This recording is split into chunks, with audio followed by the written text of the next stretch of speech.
You are listening to This is Product Marketing, brought to you by Product Marketing Hive, the product marketing community that gives back. I'm your host, Louise Liu. Product Marketing Hive and this podcast are supported by Product Marketing Edge, a technology product marketing consulting firm. In this episode, Arneeb Mahbub, Product Marketing Manager at Indeed, shares his experience of managing multiple go-to-markets. Let's dive into it right now. Hi Arneeb, welcome to the show. Thank you for having me, Louise. Great. So before we dive into today's topic, tell us a little bit more about yourself and your product marketing journey. Yeah, so I like to say that I stumbled into product marketing. Honestly, product marketing can mean very many different things to different companies, but I actually began my career running my own startup back in my home country of Bangladesh, where I was building a brand from scratch, taking it to market, and then helping engineers design the product. And that's how I got my first taste of what product marketing really is.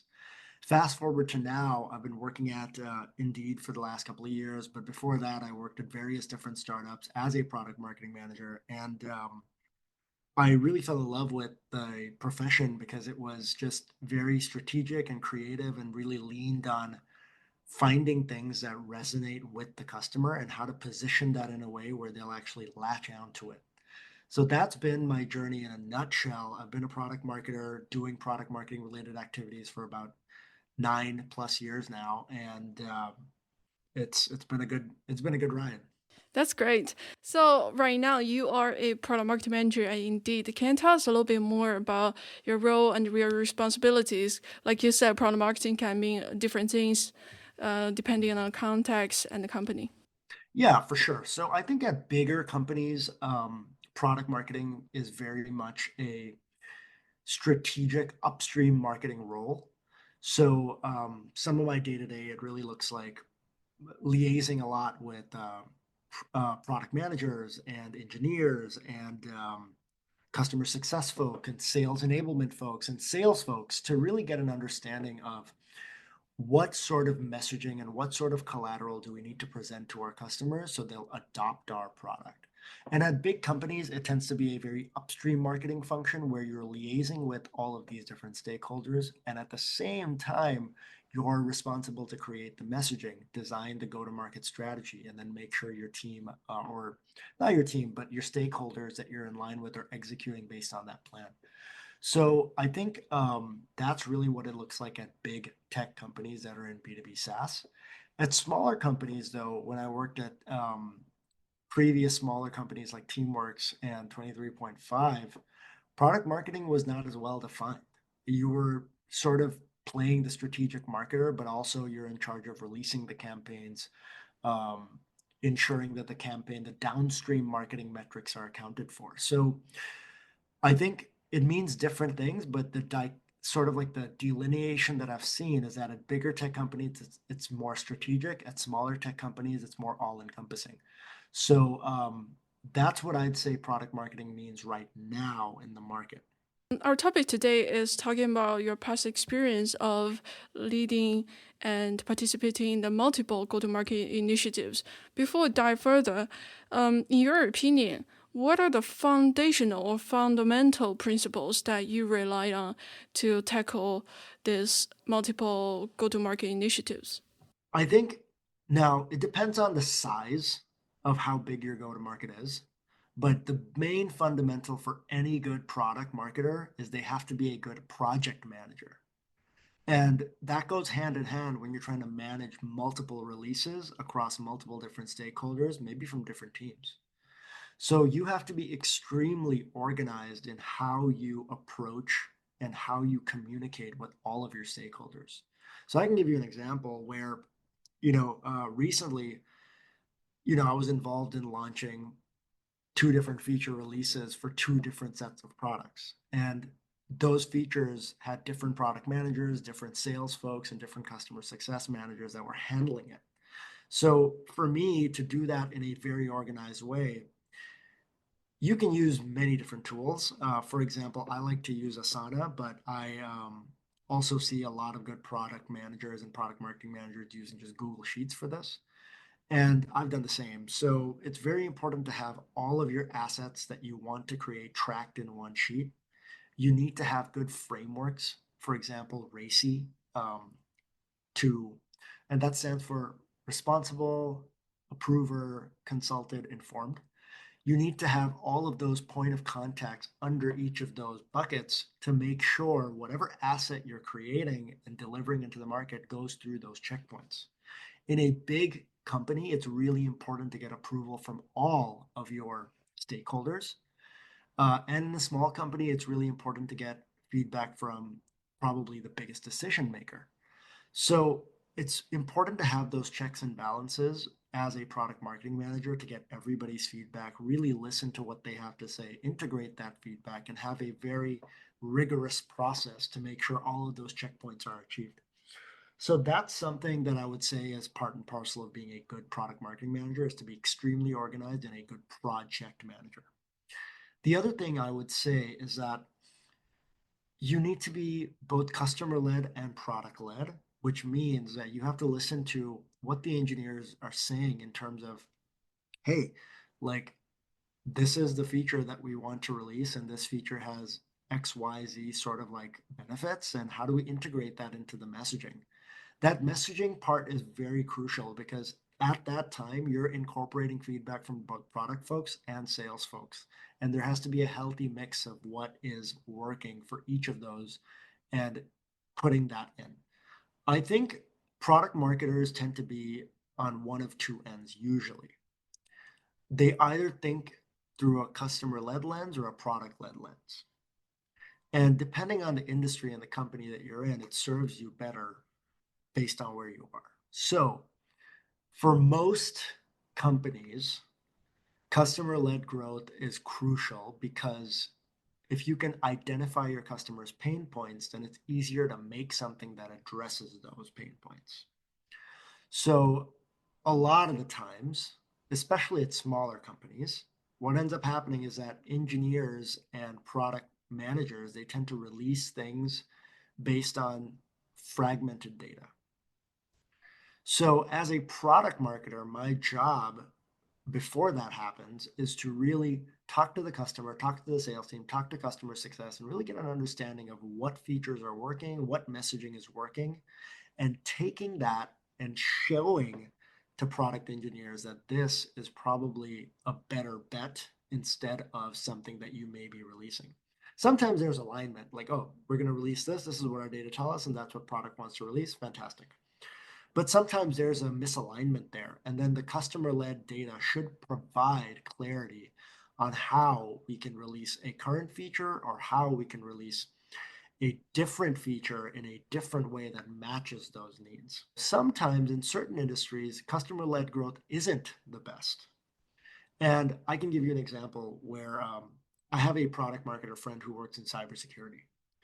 In that field specifically, customers are not very aware of what they need to actually help them fight off a cyber attack.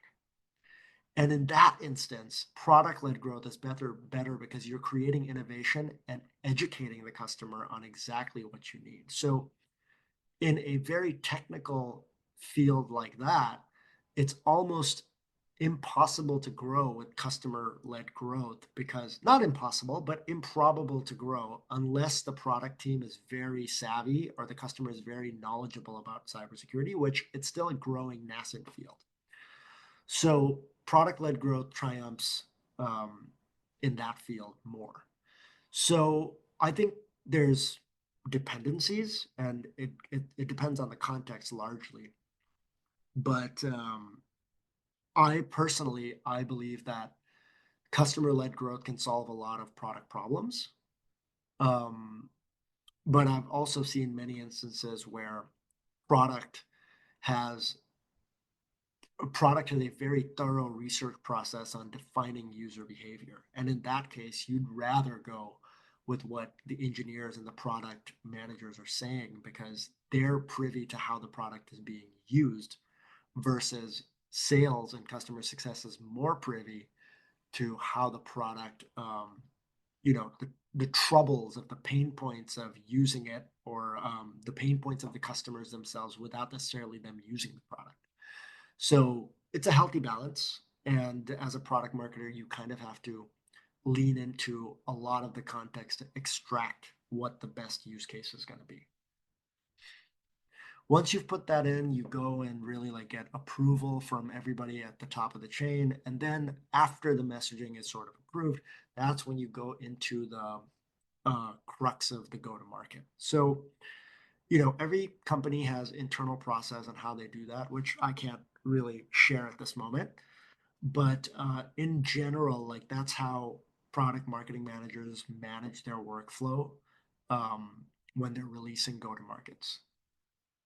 Thank you for sharing. It's really, really helpful to paint a picture for us. Earlier, you mentioned you used some of the project management tools and then also a good framework to help align between the different teams.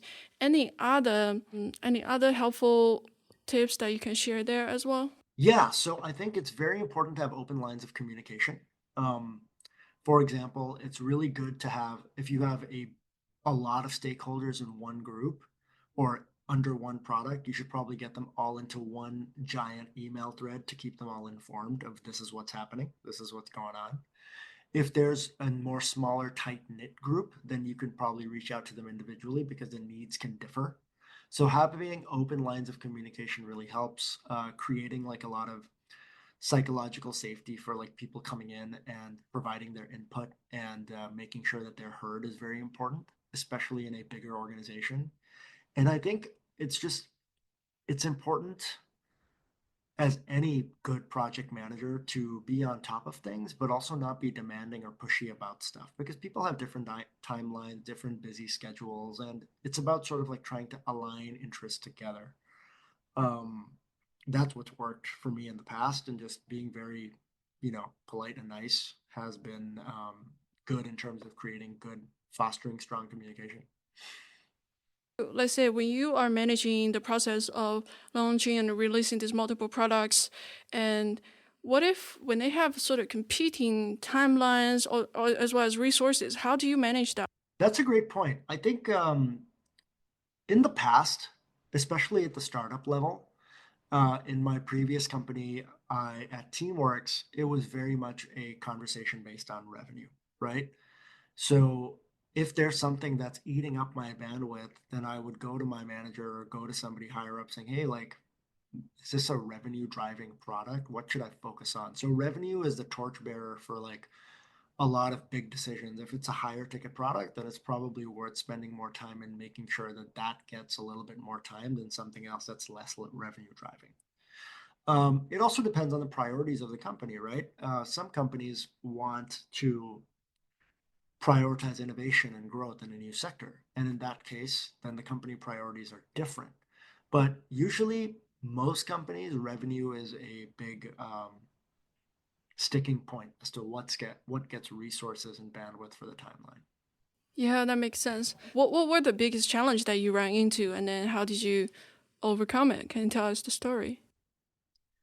Many challenges all the time. I think you're not, if you're a product marketer and you don't have a lot of challenges, then something's not right. I think the biggest challenge is dealing with different stakeholders have different challenges, and you have to be aware of each of those challenges and constraints.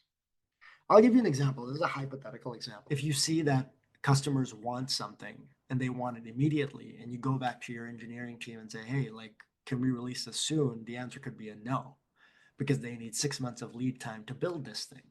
So that's a constraint already. And once that constraint is there, you might be working with the brand team or the PR team that can't lock in a release that you want within that time frame. So then how do you align to all of those stakeholders to have one big marketing moment? It's hard. The simple answer is that it's hard. And from what I've seen, often product marketing at big companies and at small companies, they play a liaising role, but they don't play a defining role in terms of the go to market. And sometimes you propose that this is what the go to market should be, but depending on when the product is going to release, you might not have any control over that. So I think the hardest time is to really align on timing. And my biggest sort of thing that I used to overcome it is getting everybody in one place, right? Have those conversations early and make sure that there's a time that you're thinking about and it's well and over communicated for a long period of time. That way, you've given enough time for every stakeholder to understand that this is when this big launch is going to happen. So that has helped. In the past, where teams operate a lot faster, like smaller startups iterate and release, iterate and release, iterate and release, product marketing has sort of like a sprint process. And this is how things are going to be released. We're going to release 1 or 2 documents for this and see how the market reacts. And if it doesn't react well, we'll do it again, rinse and repeat. So that's something that can really sort of bring a lot out when you're doing those short sort of truncated sprints. Again, the amount of stakeholders matters. However many people are involved, how many senior leaders are involved, that really matters. So you need to communicate early, and you need to communicate frequently to really get everybody's alignment. Yeah, great advice. I was wondering if you could go back and maybe redo some parts of the process of releasing multiple go-to-markets. Like, what would you change, and then why? I think earlier in my career, I was a lot more sort of like goal-oriented, result-oriented, like let's finish it by this time. I've realized over time that that's not the best way to go about it, because sometimes you like sacrifice quality for speed. And I've realized that sacrificing quality for speed is not the way to go ever, because you're literally not, there's no point putting something bad out into the market. You'd rather put out something good, even if it takes an extra week or 2 weeks to do it. So don't sacrifice quality for speed. I wouldn't do that. If I were to change stuff, I would definitely go back to changing that. Great lesson learned. And now I'm a much stronger and more organized professional. So if I were to magically be a Monday.com and Asana wizard 10 years ago, that would be great. But those softwares didn't even exist at the time. So my use of those tools has really helped me to keep things on track and like follow tasks and things of that nature. Thank you. Thank you for sharing thoughts with us. This was a good, revealing, and insightful conversation. It was nice to put all my thoughts that I had onto a platform as a product marketer. So there's, I think, a lot of value from that, and this was a great opportunity. So thank you. Thank you for tuning in to This is Product Marketing, brought to you by Product Marketing Hive, a product marketing community that gives back. Check out our website, productmarketinghive.com, to join our community, meet fellow product marketers, and access free resources. If you enjoyed our podcast, please subscribe and give a 5-star rating on the platform of your choice. See you next time.